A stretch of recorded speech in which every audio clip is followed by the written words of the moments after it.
It's Saturday night. That means it's time for the Don Tony Show. The wait all week long is finally over. Get Don Tony's perspective on current affairs in the world of pro wrestling and much more. The Don Tony Show. And now your host, the man, the legend, Don Tony.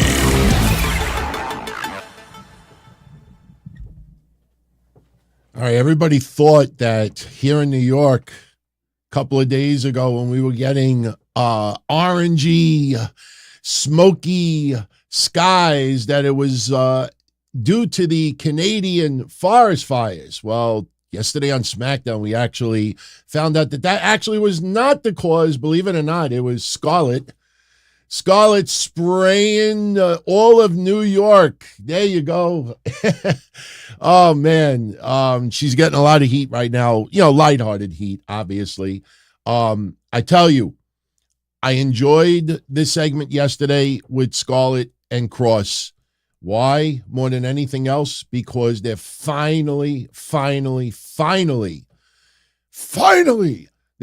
having Scarlett get a little bit more involved. I mean, you know, she's beautiful and she's intimidating. And if you've actually paid close attention, she has been more of a potted plant than anything else. Why is she not being, I don't get it. We've talked about it before. I don't know why they waited all this time. I mean, she's had a moment here and there, but for the most part, you know, outside of the Drew McIntyre stuff, maybe a little with Sheamus, you know, she's got to be a threat and not just eye candy in a potted plant. And that was the perception by a lot of people. So yesterday's SmackDown is going to be the focus of today's show. I want to welcome everyone to the Don Tony Show. It is June 10th. Yes, June 10th, 2023. Some of what I say on this show, people may not agree with. And trust me, if you follow these shows on a weekly basis, you know that I am a supporter of WWE, AEW, Impact Wrestling. I'm a supporter of everything. Most of it I enjoy. The stuff that I feel I need to criticize, I do. And I'm probably going to share a little bit of an unpopular opinion, but I don't care. I express the truth. You know, we'll have some bragging rights later on. Because remember, my friends, what show told you? Look, Charlotte versus Asuka, we all knew that was happening. When Io Sky was announced for Money in the Bank 2 weeks ago, we knew that whoever Asuka's opponent was going to be, it was obviously not going to be anybody who's in the Money in the Bank ladder match.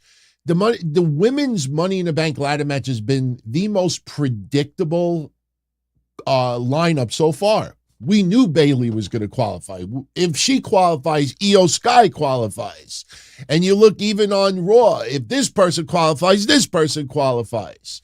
You knew that was going to be the route. And we all talked about Charlotte, but what show told you to get used to the term undisputed on SmackDown?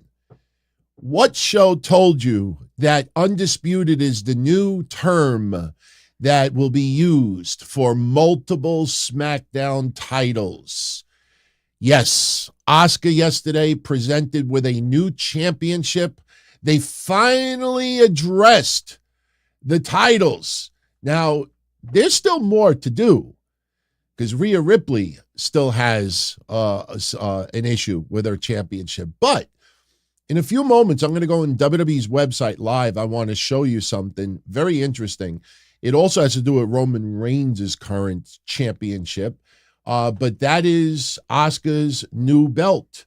I like the design. White is a nice neutral design. I know there's a lot of you out there that are kind of getting sick of this design. Get used to it. This is what they market. This is what they present to people outside of WWE. They are redesigning it. But I think the bigger deal is it is no longer the SmackDown Women's Championship or the Raw Women's Championship. Currently, this is the Undisputed Championship. Gee, I guessed Raw would be the World Women's Championship. That wouldn't make sense. So they're going to have to come up with another term. But that is Asuka's new belt. But let me get into my immediate thoughts about yesterday's SmackDown. Yesterday, all the hype was about Jey Uso giving his decision. Is he with the Bloodline or is he with his brother Jimmy? And we got no decision yesterday. We got, and I'm not complaining about the match. Austin Theory versus Jey Uso was a lot of fun and it was a great match. But, as great as the Bloodline storyline has been, I'm getting a little bit tired of WWE milking shit repeatedly.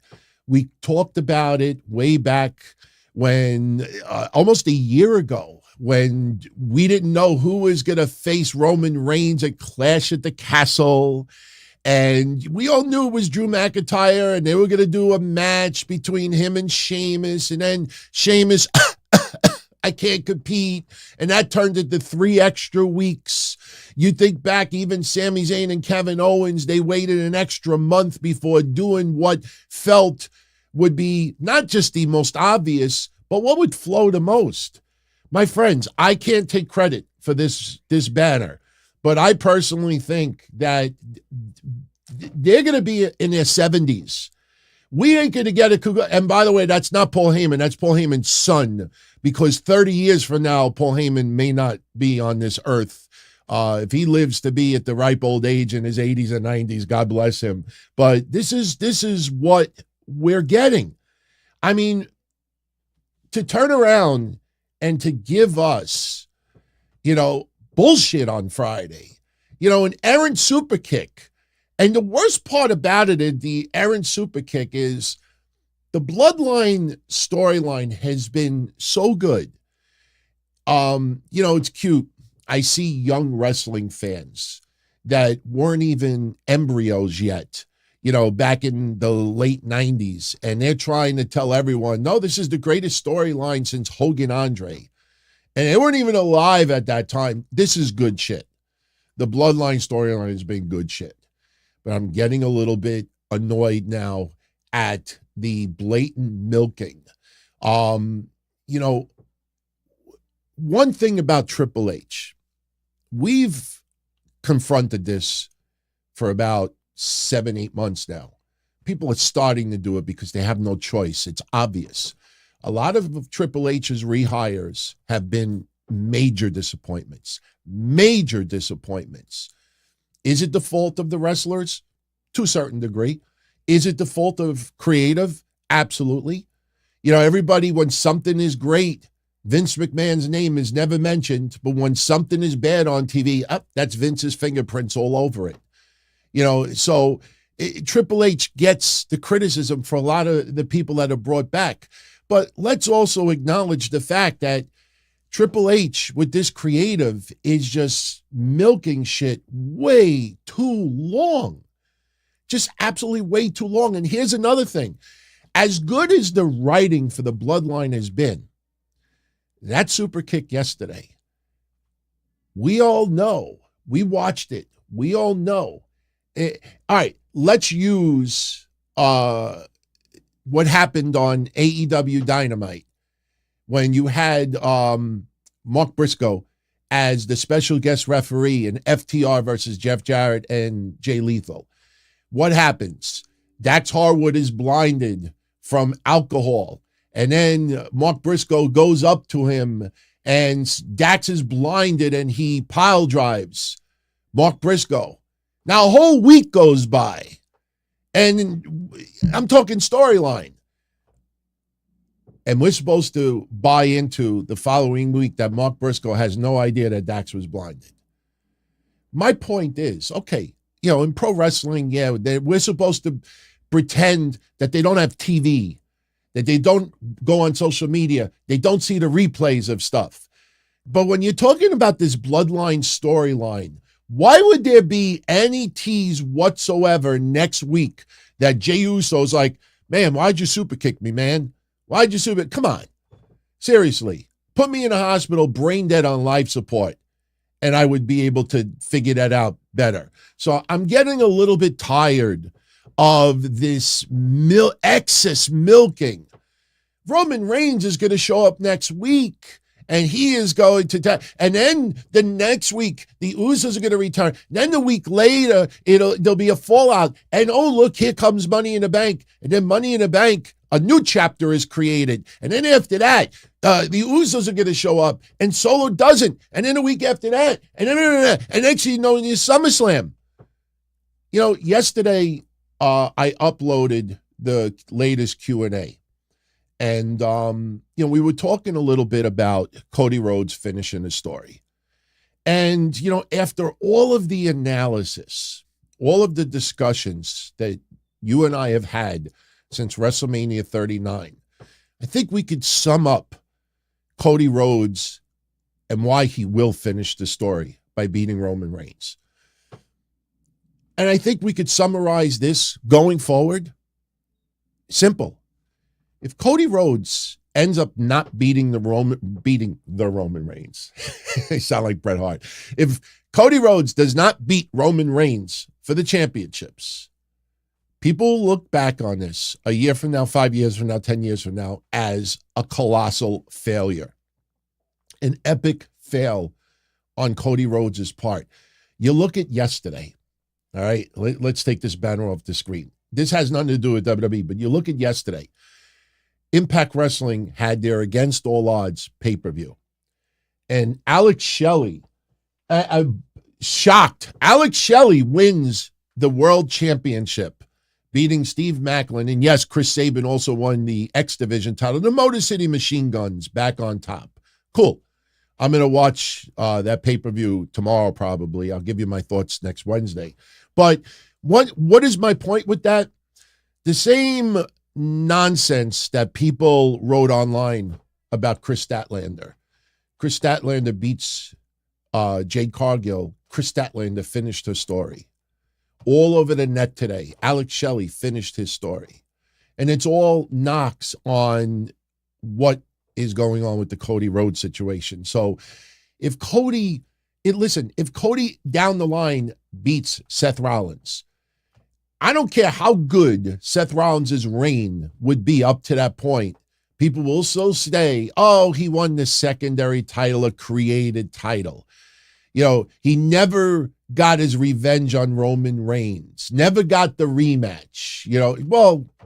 Not entitled to a rematch, but, if you remember right after WrestleMania, and remember the conspiracy, this is something I said yesterday too. And if you want, go check out the Q&A. It was very good. And I thank everybody for sending in questions, but, understand at some point, Cody Rhodes and him finishing the story is going to turn into a dramatical storyline. There's going to be a lot of drama. There's going to be a lot of twists and turns. Right now, you have people out there, oh, why did Brock Lesnar attack him? But I still don't understand, why didn't Brock Lesnar attack him?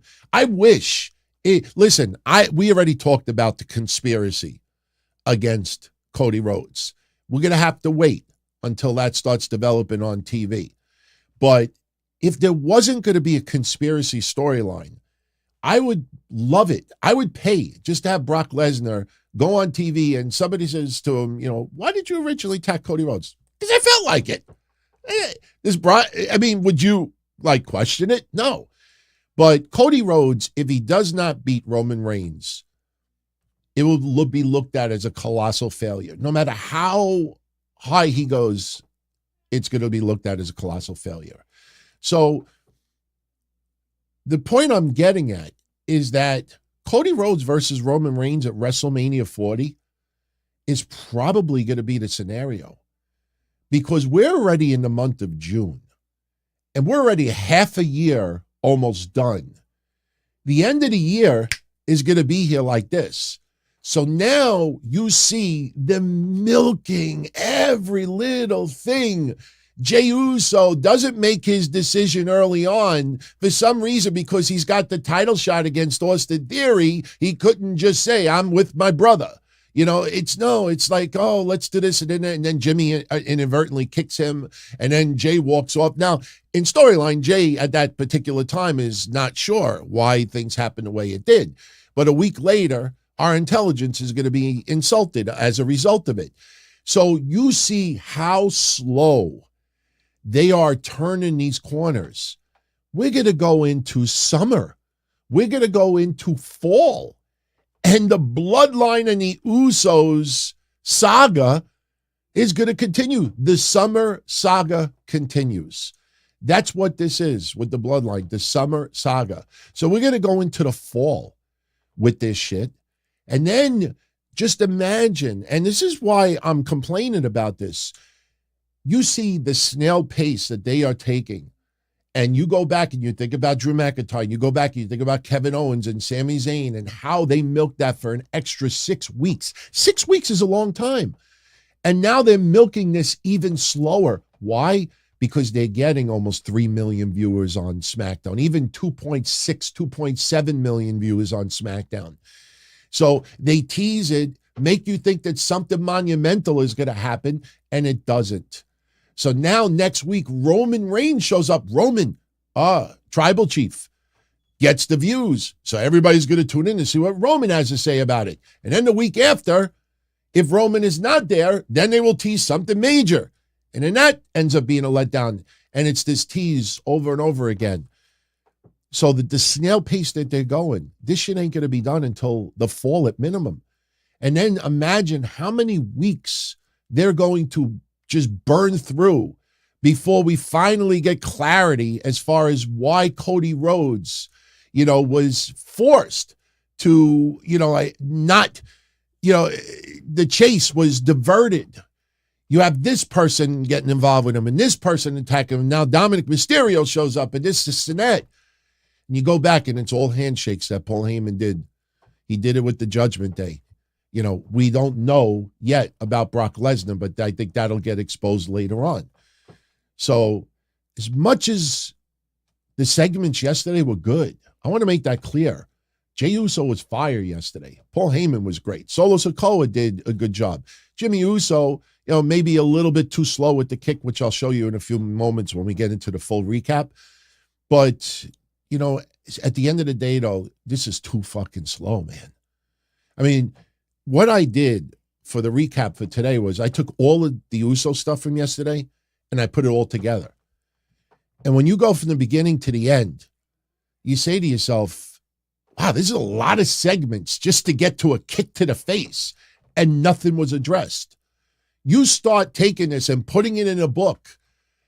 It's like, you know how some writers used to get paid by the word and they'll write a 400-page book? This is turning into a 400-page book that should only be 200 pages. And just because the writing is good and everybody is acting it out, to me, this is too fucking slow, man. That's just my honest opinion. I don't know how you all feel about it, but that's just my honest opinion. All right. Before we get into that, let's talk about something else. And this is a big deal, obviously. Yesterday on SmackDown, and I like this because we have had a conversation the last 2 weeks about the NXT women's division. It's strange. Even before WrestleMania weekend, even before Stand and Deliver, you had this aura about the NXT women's division. And Roxanne Perez was champion, and you had all these contenders, and she has the match with Michael Satomura, and then they do that Shawn Michaels storyline where she collapses, she gives up the title, everything's in disarray, tournament to determine who's going to be in a ladder match at Stand and Deliver, and then she ends up being in the match after all at Stand and Deliver, and then they give it to, Indy Hartwell, who we all love, but it's kind of the equivalent of Zack Ryder winning the Intercontinental Championship not too long ago at WrestleMania. And then Indy Hartwell gets drafted to the main roster, and then she gets injured, and then they got to do another tournament. And then they give it to Tiffany Stratton, who, is developed really, really nicely. And then she wins it. And then you say to yourself last week, who's going to feud with her? Like, does anybody really come to mind? No. And then we get Tiffy Time, which kind of bombed. And then we do a battle royal the following week, and it's the ultimate underdog in NXT, Thea Hale, who has no shot becoming the women's champion. And even if she did, she's going to be the focal point of the NXT women's division. It seems like ever since they fired Mandy Rose, the NXT women's division is all fucked up. They split up Toxic Attraction. Now I'm convinced that the reason why Toxic Attraction was split up was because they had intentions on stopping the tag team division in NXT. It was Toxic Attraction and everybody else. You know, they had Cora Jade and Roxanne Perez, which could have been a nice tag team for an extended period of time. And no, they squashed that almost immediately. You look on TV, Fallon Henley and Kiana James, they were okay. But, you know, even when they won the tag titles, you're like, you know, this, I don't know. Are they ready for that to be the focal point? That's a pretty big drop to go from what Toxic Attraction was doing to that. And here's the most important part. Over the last 3 months, does it feel like NXT has even bothered to develop the women's tag team division? No, we had Alba Fire and Isla Dawn taking on Kaden Carter and Katana Chance. And they're both on the main roster now, both teams. They have done nothing with the NXT women's tag team division. Kill it. It seems like they're starting new championships and changes and lineages, even though the lineage is still continuing. And I think a lot of this is with the Endeavor deal. I'm not saying an Endeavor is telling WWE to do this stuff, but I think this new era is kind of reflecting what is going to be coming in the near future. So yesterday, we have Isla Dawn and Alba Fire. They come out there and they're going to be interviewed by Kayla Braxton. Next thing you know, you see Ronda Rousey and Shayna Baszler come out. And they have a little bit of a confrontation, and Shayna says that they are the reason why those tag team, or she is the reason why those NXT women's tag team championships were ever created. Shayna Baszler, you know, technically those titles are hers. Ronda has been crunching the numbers, and she realizes that this division isn't big enough for the four of us. I mean, talk about like just, this is the opposite of the Bloodline stuff. Instead of maybe having some confrontation, maybe just a tag match with no titles on the line, and have Alba Fire and Isla Dawn actually put up a crazy ass fight against Ronda and Shayna, and then you're like, wow, they actually went toe to toe with the WWE women's tag team champions, and then you have something else happen, and then a month from now you're like, you know what, this is not big enough for the four of us. So you know what? Let's unify the tag team championships. No, we can't milk a month. We have to do it all in 5 minutes. So now, in 2 weeks, right before Money in the Bank, we are going to have the women's tag team championship unification match. Ronda Rousey, Shayna Baszler puts up the WWE Women's Tag Team Championships against Alba Fire and Isla Dawn, who put up their NXT. And then guess what? Are we going to get undisputed Women's Tag Team Champions? Kind of, listen, get used to the term undisputed. We talked about that a couple of weeks ago. And, it's funny because I don't tweet this stuff, so I don't get credit for it. Maybe I got to start tweeting everything that I say here, so then I could just retweet it when shit happens, and then I could look like a fucking genius. Unless you tune into the shows, you don't know. And I'm not going to start doing that. If people don't know, that's their loss. But so this is what we get in the next 2 weeks. Unification match. I like it because NXT has done GOTS with the women's tag team division in quite some time. And now, like I said, I'm convinced Toxic Attraction, instead of bringing Toxic Attraction to the main roster, I guess they felt that they would be better used as singular wrestlers in NXT. And that's what happens in 2 weeks. So I know Money in the Bank is technically, an extra week and a half after that, but still, Why not do that in Money in the Bank? I mean, I know you can't have that many matches at Money in the Bank. That'd be a nice little deal, especially, nice little rub for, unless they're just concerned that the match is not going to be all that good. I mean, Alba Fire and Isla Dawn, put the fists to Ronda and Shayna yesterday and knocked Ronda and Shayna out of the ring, knocked them for a loop. That wasn't a match, though. So unless, I just thought about it. Oh, my head's starting to hurt. What if in 2 weeks it ends up in a no contest and they fucking milk it anyway for Money in the Bank? That could happen. I could very well happen. So that match happens in 2 weeks. Let's talk about Asuka and the Women's World Championship. Actually, you know what? I want to show you something. Well, you know what? Let me show you the title first, and then I want to show you something from WWE's website. So yesterday, Asuka is out there, and Adam Pearce announces. Now, by the way, earlier in the day on Twitter, WWE very, very explicit wording that there was going to be a WWE World Championship celebrations, Women's Championship celebration, and they were presenting Asuka with a new title. But the way they worded it, it seemed like it was going to be something brand new. And again, we talked about that undisputed term, being used quite a bit on SmackDown.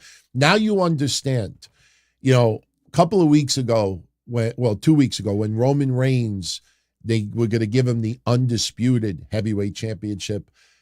People were trying to convince you that, that's a knock on, how could it be undisputed if Seth Rollins is world heavyweight champion? Well, these dumb morons didn't go on Webster or any dictionary website and look up the definition of undisputed. Undisputed means there is no dispute. Roman Reigns, there is no dispute. He is the WWE Universal Champion. I mean, it has nothing to do with SmackDown. I mean, with Raw. It has nothing to do with that. So now Asuka is presented with this new belt yesterday. And I like the look. All right. Charlotte Flair kind of fucked up something yesterday, which I'll show you in a moment. But, the design is nice. I mean, it's similar to the belts before, but now it's the Women's Undisputed Champion. So she has this belt, and the next thing you know, Charlotte Flair comes out. And we all expected Charlotte Flair to end up feuding with Asuka. And Charlotte Flair, she's out there and she's cutting promos, and she says, I don't wait in line. I am the line. And she demands a championship shot at Asuka's title. But the funny thing about it is, now, Asuka gave Adam Pearce the Raw Women's Championship.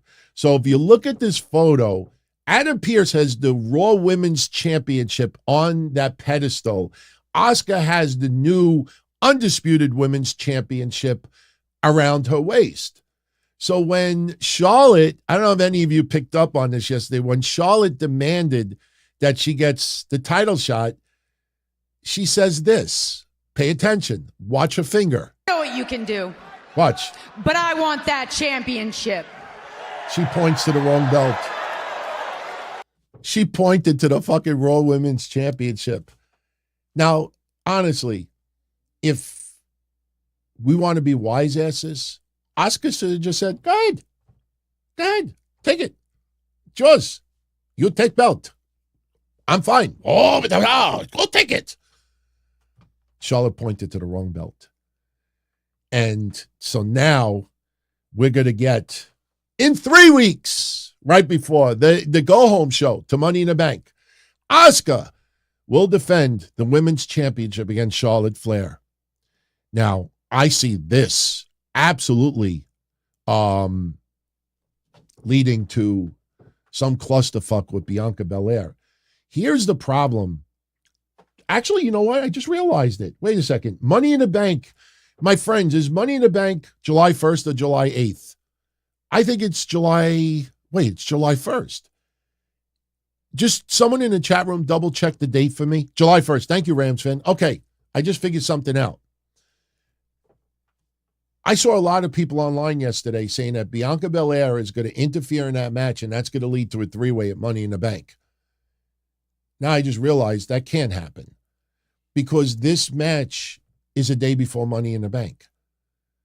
And unless the match doesn't even start, but at the same time, you're not going to advertise a week or two in advance. No contract signings, no nothing.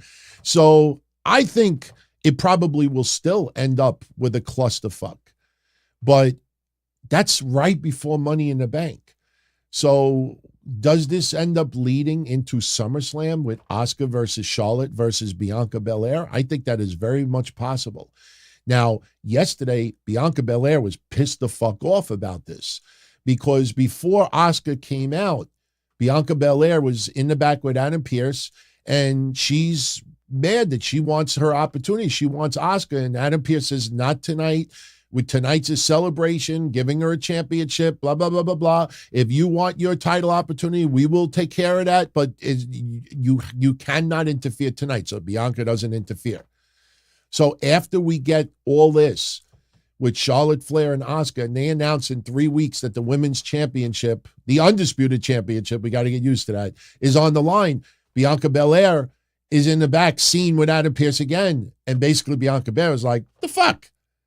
You just gave her a title shot. So Adam Pearce is like, we'll figure this out. We'll figure this out. So, yeah. So this is going to milk. This is going to, we're going to see the scenic route for this as well. I mean, look, we all knew that Charlotte Flair was getting put back in the mix as soon as they announced Io Sky and the Money in the Bank, and Bayley in a match as well. You're not going to have Io Sky immediately feud with Asuka. That's going to be down the line. So who does it in the meantime? Charlotte Flair. I think there's a lot of people concerned that Charlotte Flair could very well end up winning this women's championship. I think if Charlotte Flair wins this women's championship, I think it would turn shit upside down because Asuka is a heel right now, technically. Charlotte Flair is better suited as a heel. People think that Bianca Belair is turning heel. I don't see it. I see that little bit of NXT attitude coming back, but that doesn't mean that she's going to turn heel as a result. And then you're going to have all three women, questionable attitudes. Nah. I mean, look, Money in the Bank's going to be awesome. But, it's interesting how they strategically placed the women's championship, undisputed championship, 3 weeks from now, and 2 weeks from now, the women's tag team unification match. So that's the focal point for the next 2 weeks. So that went down yesterday. Now, I want to go on WWE's website. I want to show you live. Okay, let me switch over here. I want to show you this because it's definitely something we got to start talking about. Believe me, nobody's talking about this, but we are. WWE's going to have a problem. And yeah, what I'm about to say might confuse you a little bit. Just follow with me on this. We talked about it earlier this week, I think on Patreon, but just go with me on this. All right, we all know now Roman Reigns going forward is going to be coming out with only one belt. If you want some proof of it, here you go. Hold on. There you go. That is the official thumbnail for next Friday SmackDown. As you see, Roman Reigns with only one belt in hand. Paul Heyman could still come out holding the other two belts. I don't believe that will happen. Asuka handed her Raw Women's Championship to Adam Pearce. So Roman Reigns is going to come out with only one belt going forward. Now, why is this important? And why does this kind of make things even more confusing? And why it may even be confusing when it comes to Asuka? All right. Right now on the screen, and anybody that's on audio only, you don't have to go check out video. Just listen to what I'm going to explain. Roman Reigns right now has one championship, the undisputed WWE Universal Championship. It's one belt. I'm on WWE's website right now, and I want to thank Aaron, who's one of our patrons, who actually brought this to my attention.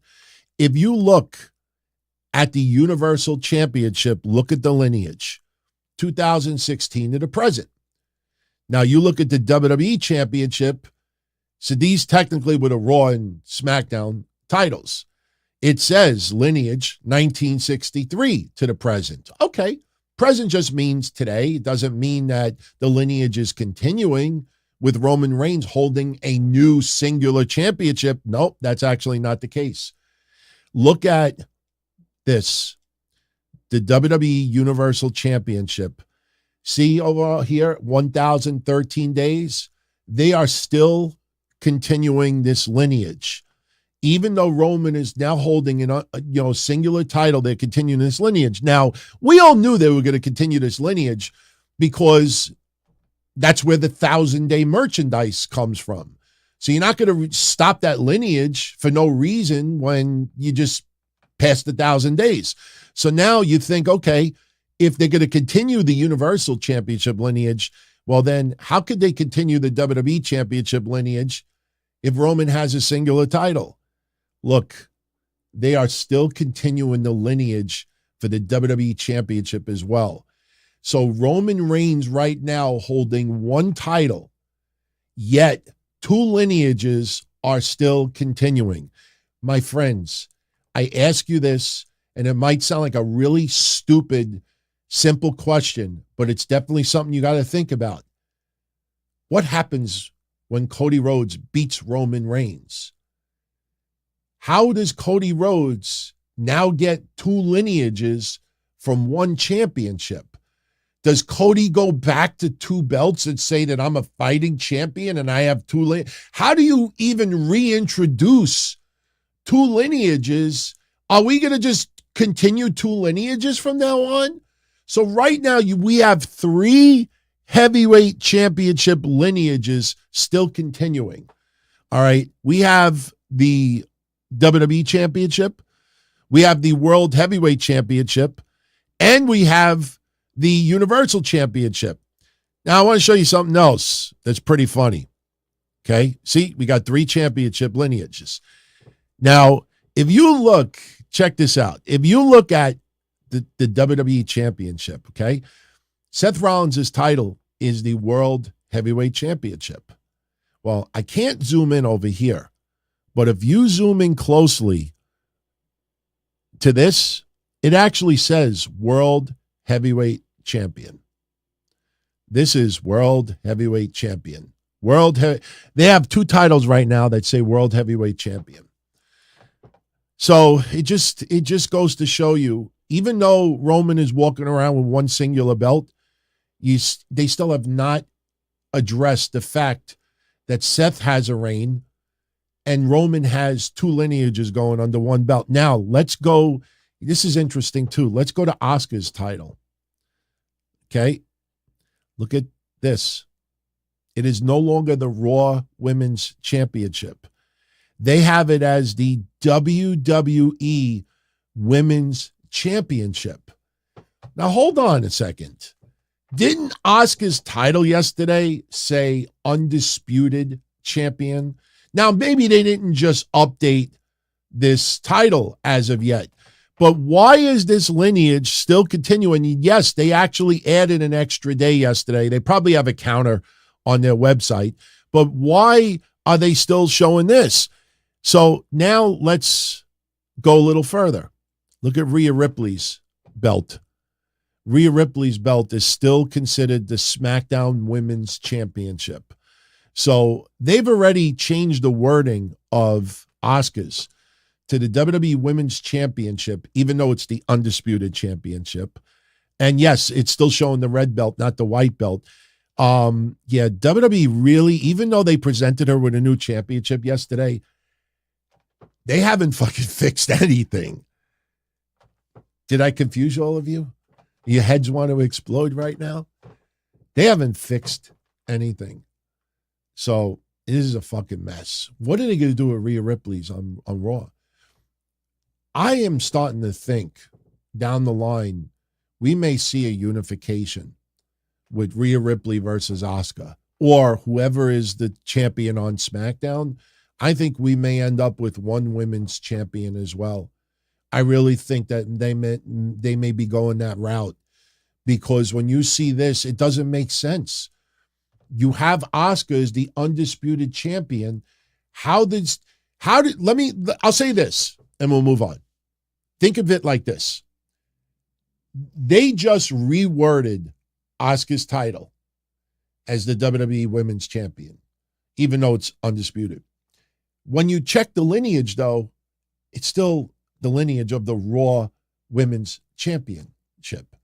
So Asuka continues the lineage of the Raw Women's Championship, even though the title was renamed.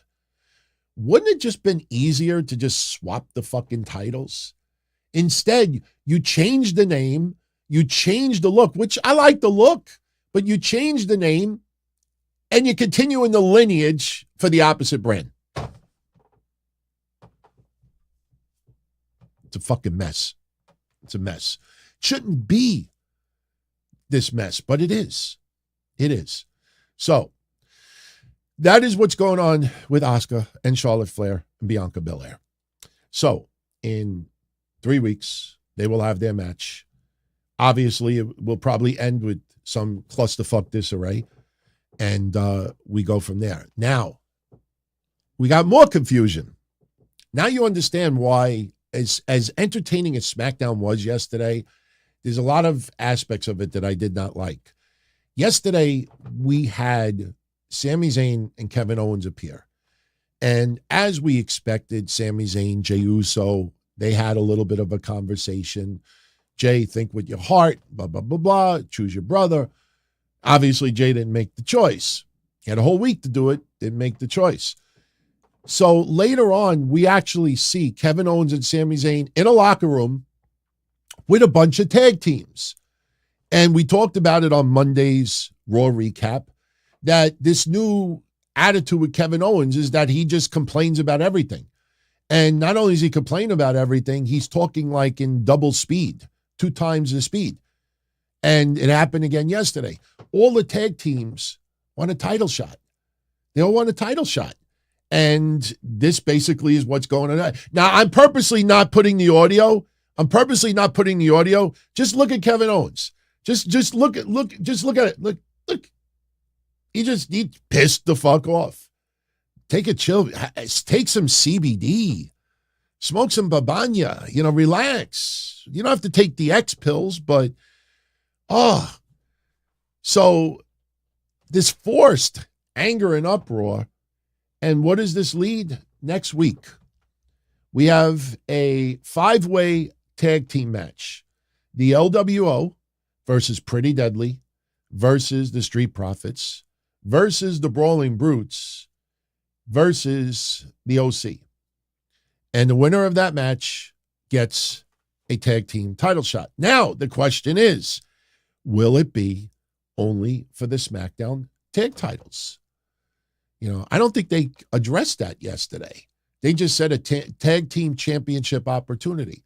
Sooner or later, Kevin Owens and Sami Zayn are going to have to lose those SmackDown tag titles unless WWE gives them 2 new belts and they are the undisputed WWE tag team champions. Yes, I know that technically is the term that the Usos had, but they're still holding a red belt and a blue belt. Roman no longer has a red belt and a blue belt. Or Asuka no longer has a red belt. Rhea Ripley is about to no longer have a blue belt. So they obviously have to address Kevin Owens and Sami Zayn. And when it comes to the draft, I know the draft is not being strictly enforced, but they are Raw wrestlers. So if they're going to drop any championship, it's going to be the SmackDown Tag Team Championships. If they drop the Raw titles and kept the SmackDown titles, well, that's going to be ass backwards because they're Raw wrestlers. Unless you're going to put them on SmackDown, which I don't think anybody wants. Like I said, things are great, and it's entertaining. But when you stop and you start dissecting this stuff, it's like, why aren't they fixing this? I don't know. This writing. I don't know. So anyway, let's fill in the blanks from this past SmackDown. Let's talk about the stuff with the Usos off altogether in order. Yesterday on SmackDown, Paul Heyman opens up the show with Solo Sikoa. He brings Jey Uso out to the ring. The fans are chanting Uso. Jey Uso tells Solo Sikoa that he let a lot of things slide, but stabbing his big brother in the back is something that you just don't do. He doesn't know if he could forgive Solo Sikoa for that. And he throws the microphone at Solo Sikoa, wants to know what he has to say. Instead, Paul Heyman gets on the mic, and Paul Heyman says, No, Jey, you got it all wrong. It's not Solo's fault. It's not my fault. It's not Roman's fault. It's not your fault. It is all Jimmy's fault. Jimmy made up his own mind. He's kicked Roman without you knowing, without you being asked about it. Jimmy pulled the trigger because Jimmy does not respect Jey Uso. Jimmy knows that it was never going to be him to be the next tribal chief. And since day one, Jimmy Uso has resented Jey. And he will prove it.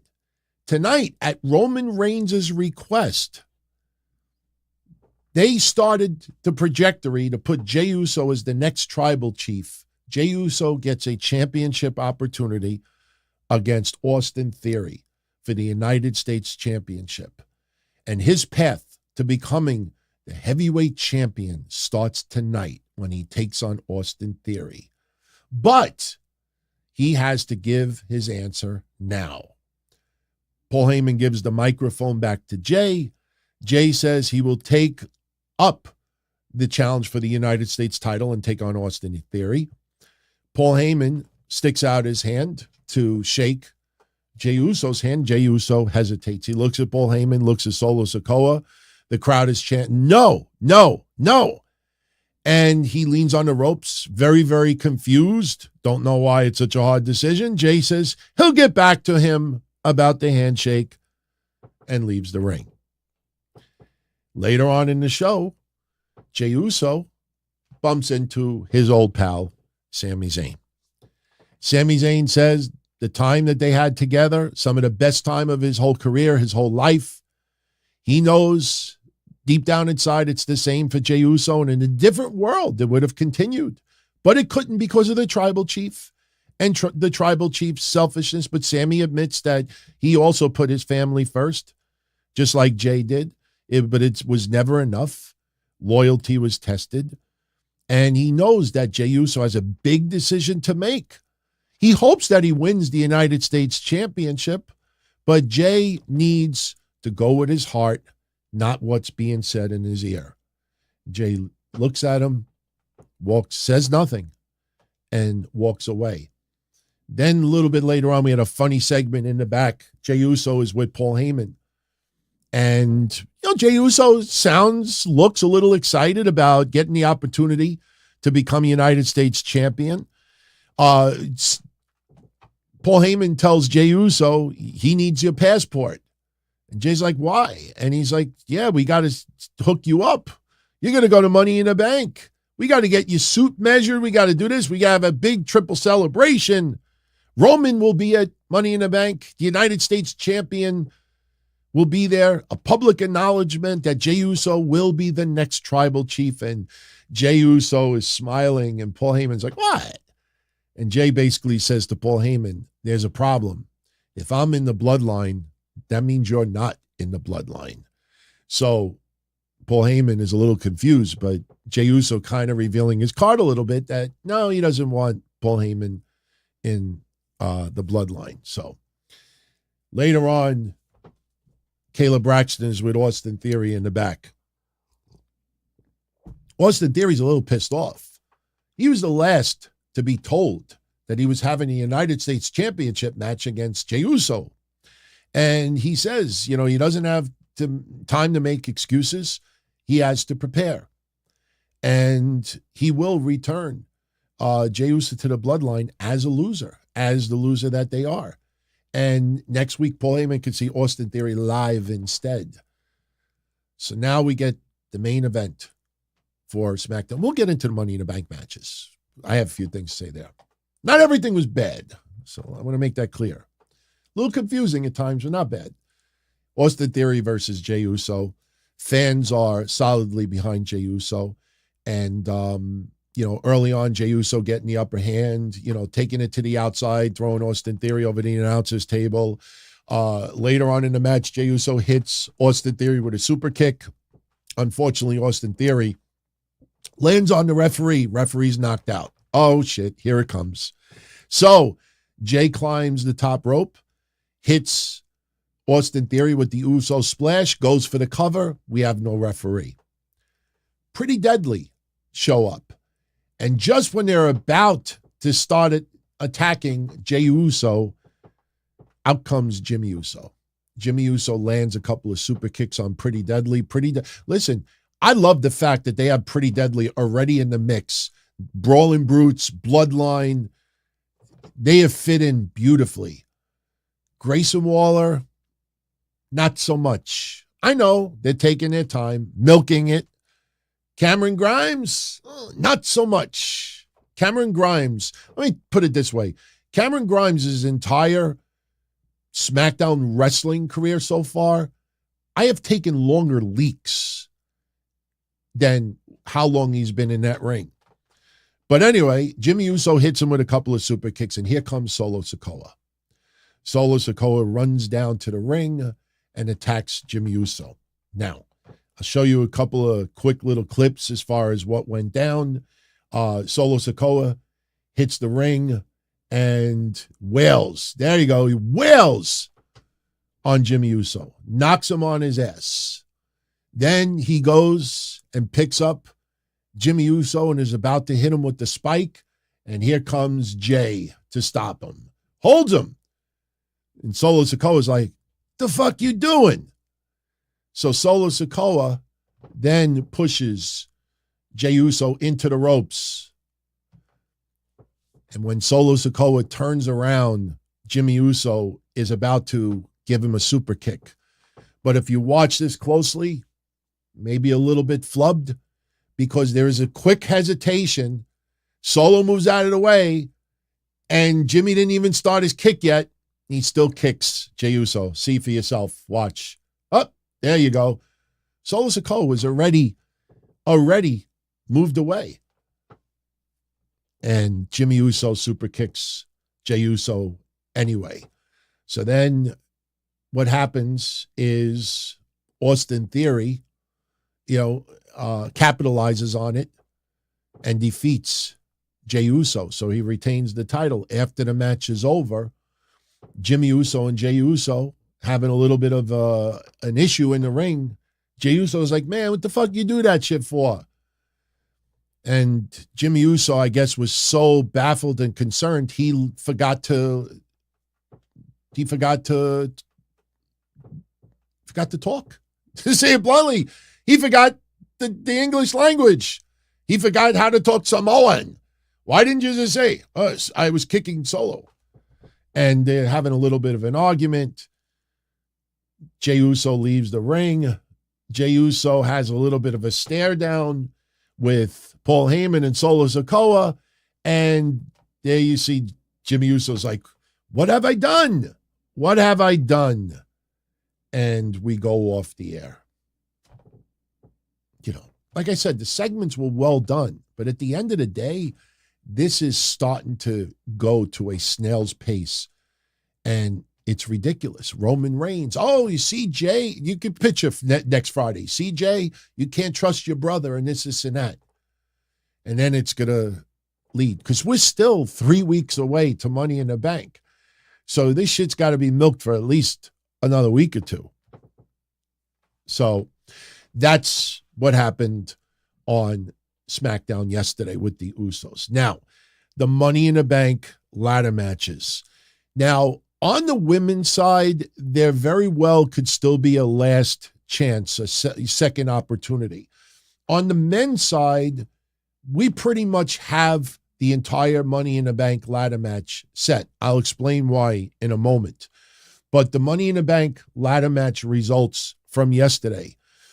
Santos Escobar with Rey Mysterio in his corner, defeated Mustafa Ali, beat him with the Phantom Driver off the top, the middle rope. LA Knight came out there on commentary, very, very entertaining. But in the end, Santos Escobar qualifies. You know, with Mustafa Ali doing stuff on NXT right now, we pretty much had a feeling that there's no way he nor Baron Corbin were going to qualify for Money in the Bank. Very, very predictable match lineup so far on both sides, women's and the men's. Bayley with Io Sky defeats Michin, Mia Yim, with AJ Styles in her corner. Bayley beats her with the rose plant, and after the match is over, to get the attention off of Io Sky and Bayley and Mia Yim, AJ Styles is greeted by Scarlett, and Scarlett blows the red powder in his face, blinds him. Karrion Kross locks in the cross jacket, and again, very, very well done. It's about time they start. And they got to keep doing it. They have to on a consistent basis. Now, do I want to see Scarlett in the ring? Do I want to see Scarlett go up against Mia Yim? I'm not so sure about that. But Scarlett has to be, every week, a viable threat at ringside to get involved, do something nasty. You know, just too much sedentary. You know, too much, not, just at ringside, like I said earlier, looking like eye candy or a potted plant. Get her active a little bit more. Baron Corbin loses his Money in the Bank qualifier to Butch, Pete Dunne. Early on in the match, right before the match, we see Carmelo Hayes and Trick Williams. They're ringside. They want to check out the match. Baron Corbin gets in their face, kind of brags a little bit, and he says that he will advance the Money in the Bank. We end up towards the latter part in the match, Baron Corbin doing a little bit of trash talking at ringside at Carmelo Hayes. Trick Williams, he thinks he's got the match in the bag. Unfortunately, Corbin took a little bit too long. He went for a choke slam, and Butch rolls his ass up. After the match is over, Corbin gets into it with Carmelo Hayes and Trick Williams at ringside. A little cheap shot to Trick Williams, brawls with Carmelo Hayes. And then we go to commercial. When we come back, the Brawling Brutes, they're all celebrating backstage, and Corbin shows up and he says, "It wasn't fair what happened out there." And then he's attacked by Cameron Grimes. Not for nothing, they are doing a terrible job with Cameron Grimes so far. I don't know what this leads. Is Cameron Grimes going to show up in NXT again, to get involved in the Carmelo Hayes, Baron Corbin match down the line? What's the purpose of this? Plus, Baron Corbin is not a SmackDown guy. He's a free agent. So it's a little bit of a mess. But the last Money in the Bank qualifying match yesterday was Io Sky beating Shotzi. And this was interesting because Bayley and Io Sky pretty much on the same terms. No issues last night. Bayley distracts Shotzi more than once. Io Sky takes advantage, attacks her. And towards the end of the match, Io Sky distracts the referee. This allows Bayley to pull Shotzi and push her into the corner, neck first into one of the turnbuckles.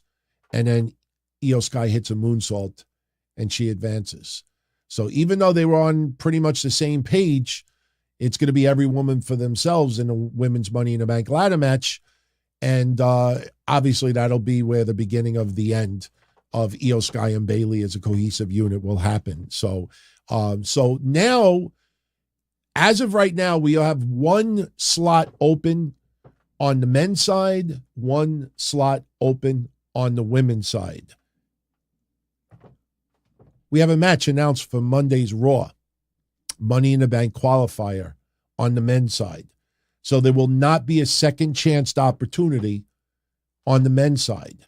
It is going to be, yes, they kind of gave it away a couple of weeks ago. Let's see if WWE, as a result, decides to change their mind. But as of right now, Matt Riddle is supposed to be in Money in the Bank. He will be taking on Damian Priest for a shot at Money in the Bank. Now, Montez Ford, we thought that they could end up being a second chance match, and Montez Ford could have ended up in Money in the Bank anyway. But remember, now with this match happening, you start wondering if the Street Profits may end up getting that opportunity. You know, we actually talked about it last week. Could Pretty Deadly be the ones to dethrone Kevin Owens and Sami Zayn? Remember what we said? Would they dare have Pretty Deadly be the one to end their SmackDown reign? I'm not so sure. But now I'm starting to wonder if the Street Profits may end up getting this tag team win next Friday, because you feel like the Street Profits have to do something at Money in the Bank.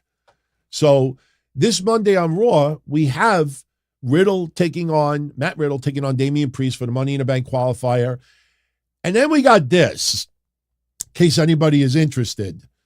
We have Sami Zayn and Kevin Owens taking on Ludwig Kaiser and Gunther. Now, no tag team titles are on the line. I think in the end, we may see Kevin Owens and Sami Zayn, one of them end up getting pinned. Would they dare have Ludwig Kaiser get pinned again? I'm not that sure, because we're supposed to forget about the night after WrestleMania when Imperium lost to Kevin Owens and Sami Zayn, and they want to have that match at Money in the Bank. So on Monday's Raw, we could very well end up seeing Kevin Owens and Sami Zayn pinned. But at the same time, though, you have Gunther in the match. Doesn't this kind of remind you of what just happened at the last Premium Live event, Night of Champions? Instead of Roman Reigns, who had a championship, and Solo Sikoa, now you have Gunther and Ludwig Kaiser. It's almost like the same template. Just instead of Roman, you have Gunther. So that is going to be on Monday. And then we have on Monday also, broken arm and all, everyone. Remember, it's the Iron Mike Sharp. You know, why is he doing moves if he's got a broken arm? They never told us how bad the break is. Cody Rhodes will be taking on The Miz on Monday. So that is what we have to look forward to. Rampage yesterday, the Lucha Bros and Bandito beat Ethan Page, Lee Moriarty, and Big Bill. Powerhouse Hobbs over Caleb Crush. The Acclaimed to Billy Gunn over the Spanish Announce Project. Sky Blue. I know Sky Blue has a bright future, but she beat Britt Baker, Mercedes Martinez, and Nyla Rose. So Sky Blue gets a women's championship opportunity this Wednesday on Dynamite against Toni Storm. Very predictable outcomes, not only on Friday, but on Wednesday as well. They also announced yesterday on Rampage, we have a match coming up. I think it's going to be Satnam Singh, Jeff Jarrett, and Jay Lethal versus Mark Briscoe. It's going to be Karen Jarrett, Jeff Jarrett, and I think Jay Lethal versus Mark Briscoe. Yeah, Karen Jarrett, Jeff Jarrett, Jay Lethal, Mark Briscoe, Aubrey Edwards, and Mark Briscoe's father. I don't know. I mean, I expect a hell of a lot of comedy, but hey, you know, it is what it is. Also, two things I wanted to tell you very quickly about AEW. I think this is important for my international friends out there. I would have saved it to Monday, but Monday we really don't talk AEW. A lot of you were wondering if Collision was going to air overseas. Now, the reports came out yesterday that Collision will be airing in Canada on TSN Plus. It is not airing on regular television as of now. So if you want to see AEW Collision, it will be on TSN Plus. As far as the United Kingdom, this gets a little more complicated. It will air on ITV4. That's regular television, but it doesn't air until Wednesdays. It'll start Wednesday, June 21st at 9 p.m., and Collision will air every Wednesday afterwards. So you will not get Collision live in the UK. Now, this could change in the near future, But as of right now, that is the deal. So, next Saturday we have Collision. I'm going to put up a poll tomorrow and let everybody, actually, no, we can. I don't know if we should do a live stream Tuesday. Should we do a watch along next Tuesday? I don't know. I'll put up a couple of polls. You all vote. How do we want to handle the recap of Collision? Do we just talk about it on Sunday? Do we do a little Saturday night deal? We'll see. But it's only 1 week away. I will tell you this, on next Wednesday's, this coming Wednesday's Wednesday Night Dynamite, I definitely want to talk a little bit more about this. And I don't want to, I don't want to swerve anybody there. I don't want to confuse anybody. They have shown thumbnails featuring a bunch of wrestlers. But for the most part, and I think AEW is making a big mistake right now. If you follow all of their advertisements for ticket sales, upcoming Collision events, you see 90% of the time, this is what you see. You see CM Punk. You see CM Punk. You see CM Punk. I mean, for every 10 banners of CM Punk, they'll show you one with a full roster.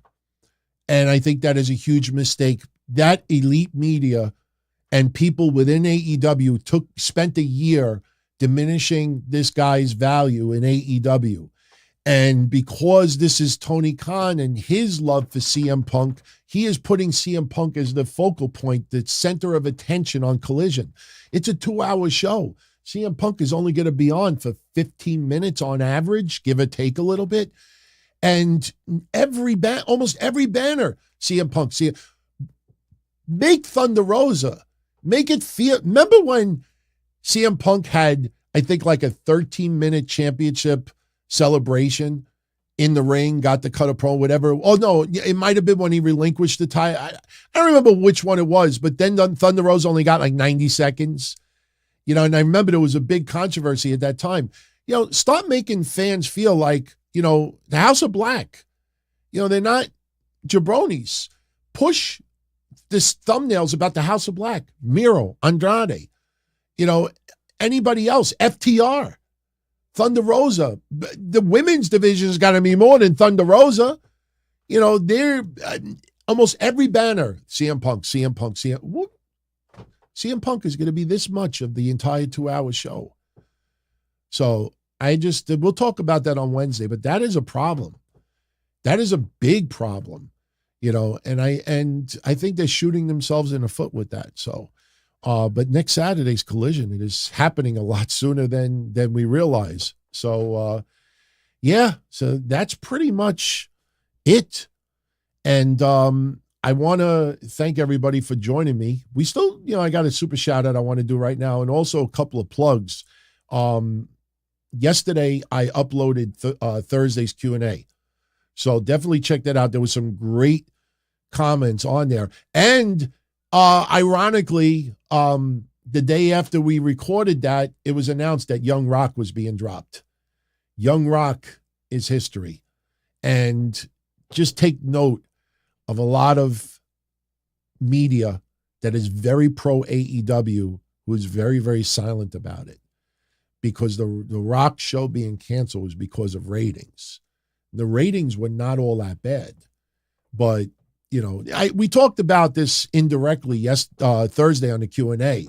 We didn't know that it was canceled yet. But, if you paid attention to those upfronts in New York City, NBC Universal did not mention WWE. That didn't mean that there was a problem. It just meant that they haven't finalized a new TV deal yet. When Warner Media never talked about the $1 billion deal, whatever happened to that, guys? Talk about an epic fail in the media world. 5 years, $1.2 billion, blah, blah, blah. And for the 2 weeks leading up to that, I honestly think we were the only show that said the media upfronts do not handle shows like that. It's not like they're signing a basketball player. We've inked a deal that Collision and Dynamite will stay on for the next 5 years at $450 million. They never even bothered to look. They're negotiating. They are absolutely negotiating right now, and I think a deal will be made very soon. But they didn't mention anything at the upfronts because no deal was made. That's not a negative. But if you paid attention to the entertainment world, and I brought this up on Thursday, there are websites that will show a running list of shows that were not mentioned for their fall schedules. And one of the shows was Young Rock. Young Rock, when that up front was announcing their fall schedule, Young Rock was not on it. And nobody in the wrestling world took note of it because they didn't think, well, they didn't mention it. Could they possibly be canceled? Yeah, got canceled. So we'll talk about that a little bit more. Maybe we'll talk about that on Monday. I want to get some specifics, and we'll talk about that. I'll be honest with you, I never really got into the Young Rock stuff. I mean, it's not necessarily how they screwed up the history, and just changed things. It didn't have to. I mean, that show to me was really not intended for wrestling fans. I think it was intended more for just a general audience. But if you were a fan of The Rock, or if you're a fan of pro wrestling, you just want a little lighthearted giggles with it, you tune into it. But as far as really trying to, if you thought that The Rock was just recreating history and we're just seeing it through the lens of a very, very young Dwayne Johnson, we weren't getting that. I just didn't like it. I thought some of the actors that portrayed the wrestlers did a good job. Some of them looked absolutely ridiculous, but I don't think that was the issue. I just think in the end, I put it this way, and I don't mean to sound like a jerk, but if you just imagine, even if you weren't alive at the time, just imagine in the 80s, you're Dwayne Johnson, you're a preteen, a teenager, and you're growing up in a wrestling family. The fact is that more often than not, Rocky Johnson was touring all over the United States, sometimes beyond, and Dwayne Johnson was not there a lot of times. We know wrestlers, unfortunately, wrestle 300 days a year, and they do not see their families all that often. And yes, there were times where Dwayne Johnson was there and got to see wrestlers and everything. But those meetings were few and far between. Those experiences you would have thought that Dwayne Johnson overall would have traveled with Rocky Johnson up and down the globe. And they tried to recreate and add to me, it just got to a point where it just wasn't believable.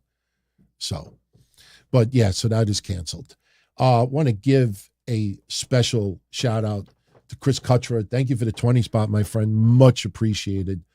He says, like Seth defending in NXT, it has an old school feel when the NWA champion would defend in a smaller territory against top contenders.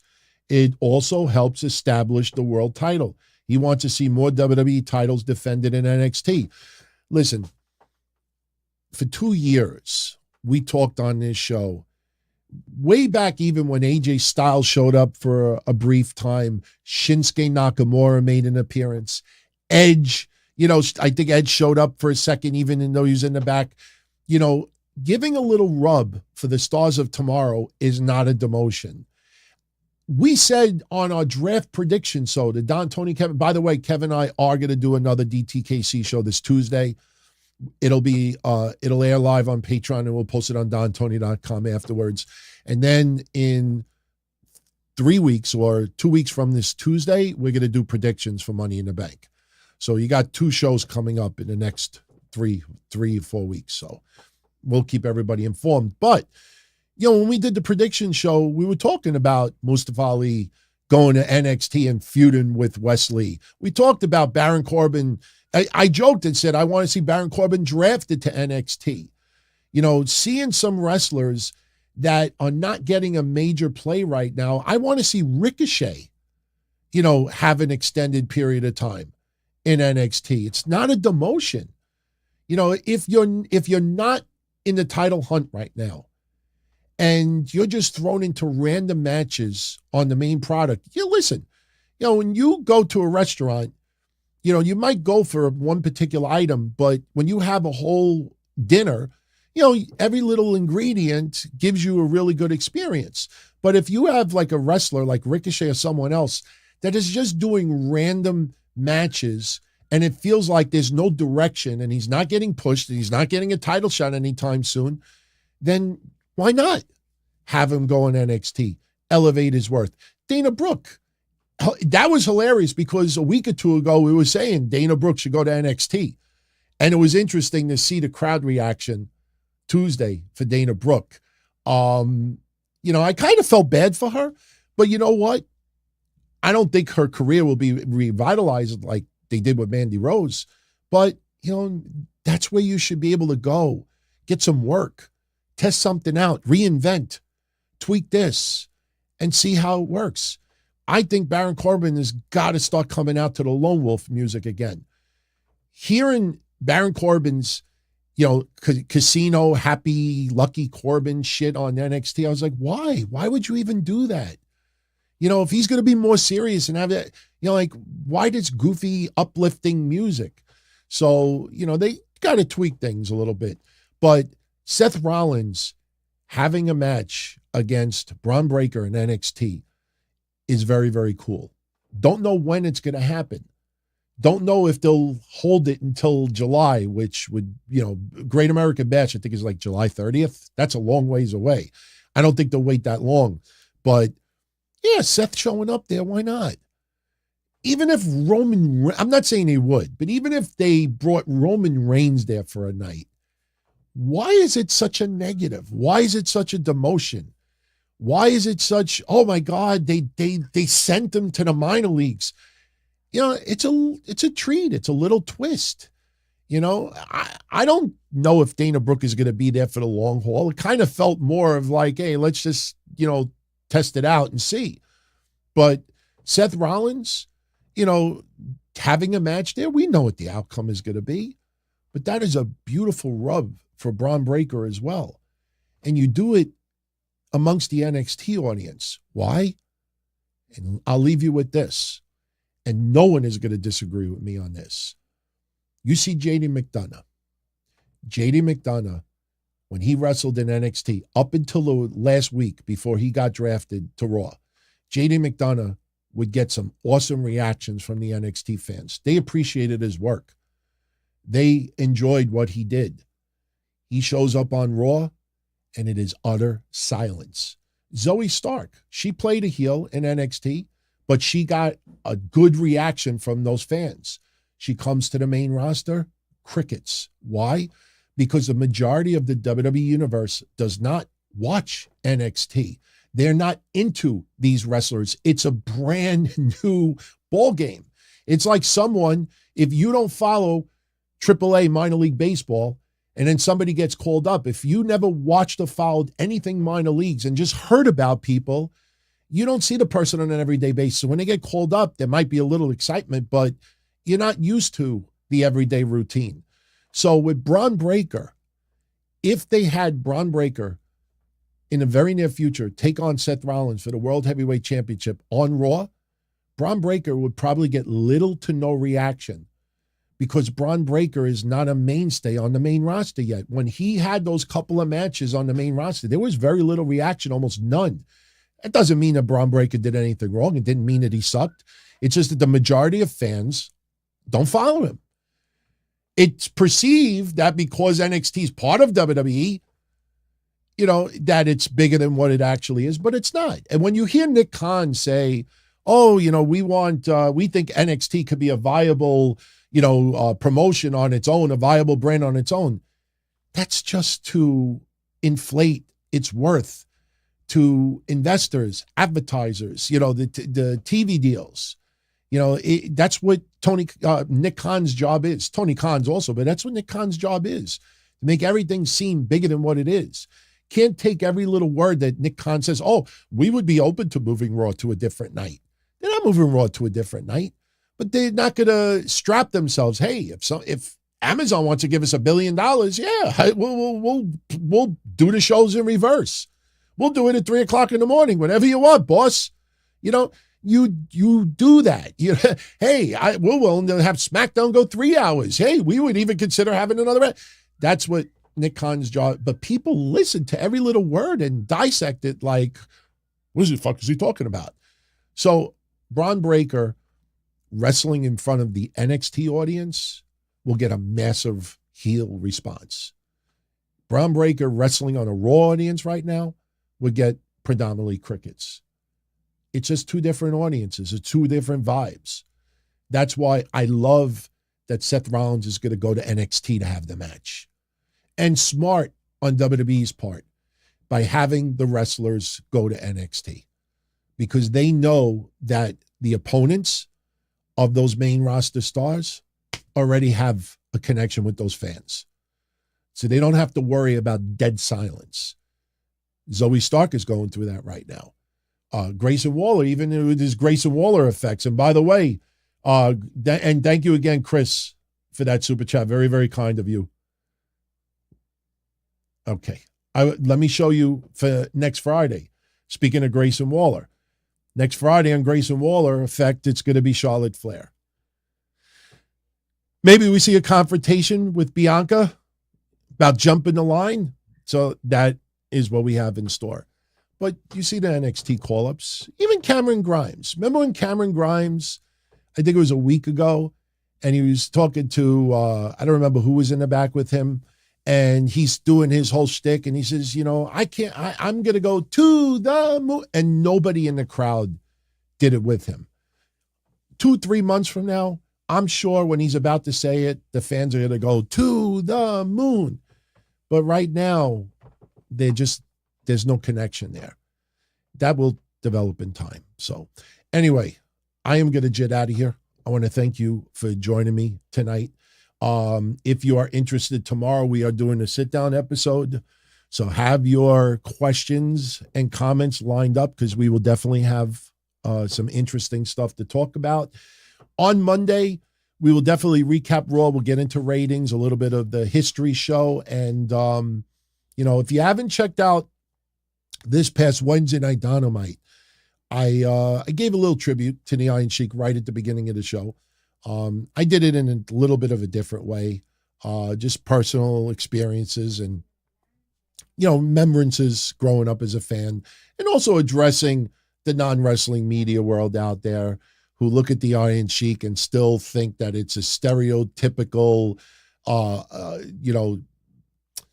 recklessness to portray an Iranian American that way and stuff like that. It's just a sign of the times. Iran, 1979, 80s.